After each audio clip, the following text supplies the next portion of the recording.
देखिए, बिजनेस करने के लिए पॉलिटिकल पार्टी को डोनेशन देना कोई बहुत बड़ी बात नहीं है और कोई नई बात भी नहीं है।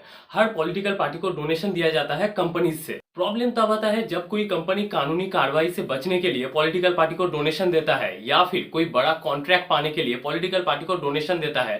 प्रॉब्लम इस जगह पे आती है। बहुत बड़े बड़े कंपनियों का नाम आया जिन्होंने इलेक्टोरल बॉन्ड के थ्रू पॉलिटिकल पार्टी को डोनेशन दिया है। ओलेक्ट्रा ग्रीन ट्रेड या ट्रेल, वेदांता, सन फार्मा, बहुत बड़े बड़े कंपनीज का नाम आया, मगर मेन दो कंपनियां जिनका नाम सभी एक्सपेक्ट कर रहे थे वो दो नाम नहीं आया। अदानी और अंबानी, इनका नाम नहीं आया इलेक्टोरल बॉन्ड डोनेशन में। तीन कंपनीज के एग्जांपल से आप समझ सकते हैं इलेक्टोरल बॉन्ड डोनेशन का स्टॉक मार्केट के ऊपर क्या इंपैक्ट पड़ेगा, स्पेशली कंपनीज के ऊपर। जैसे वेदांता ने 300 करोड़ से ज्यादा डोनेशन दिया है, एयरटेल ने 180 करोड़ से भी ज्यादा का डोनेशन दिया है और Olectra Greentech second highest donation दिया है 900 करोड़ से भी ज्यादा का। मगर आज एयरटेल और वेदांता का शेयर तो बड़ा है और ओलेक्ट्रा ग्रीन टेक का शेयर 5% गिरा है। ऐसा क्यों है?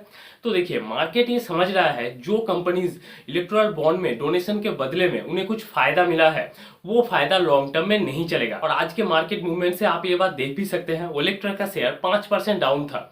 असल में हुआ है कि मेगा इंजीनियरिंग इंफ्रास्ट्रक्चर नाम का एक कंपनी है जो कि ओलेक्ट्रा ग्रीन टेक का होल्डिंग कंपनी है। इन्होंने इलेक्टोरल बॉन्ड के थ्रू 966 करोड़ का डोनेशन दिया है। 2023 में ये डोनेशन दिया था। उसके बाद उन्हें एक प्रोजेक्ट मिला, गवर्नमेंट प्रोजेक्ट मुंबई में 14,400 करोड़ के आसपास का। और इस प्रोजेक्ट के बीडिंग में एलएनटी को बीट करके ओलेक्ट्रा ग्रीन टेक को ये प्रोजेक्ट मिला था।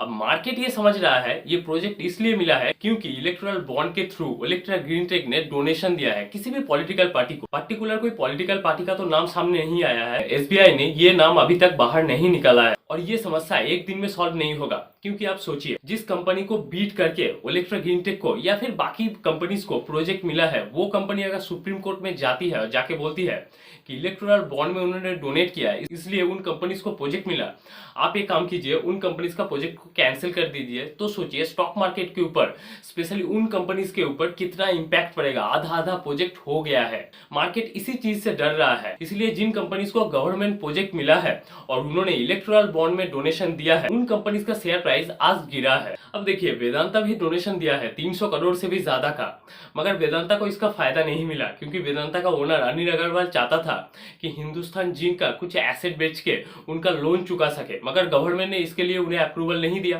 तो मार्केट ने सोचा इलेक्टोरल बॉन्ड के डोनेशन के थ्रू उन्हें तो कोई फायदा नहीं मिला, इसीलिए वेदांता का शेयर प्राइस आज अप था। अब फाइनली बोलूं तो लॉन्ग टर्म में कुछ भी हो सकता है। जिनको गवर्नमेंट प्रोजेक्ट मिला था उनका प्रोजेक्ट कैंसिल भी हो सकता है जब एसबीआई नाम निकालेगा किस कंपनीज ने किस पॉलिटिकल पार्टी को डोनेशन दिया है। अगर आगे जाके सुप्रीम कोर्ट इन सब ऑर्डर को या फिर प्रोजेक्ट को कैंसिल करता है तो वो स्टॉक 50-50% गिर जाएगा।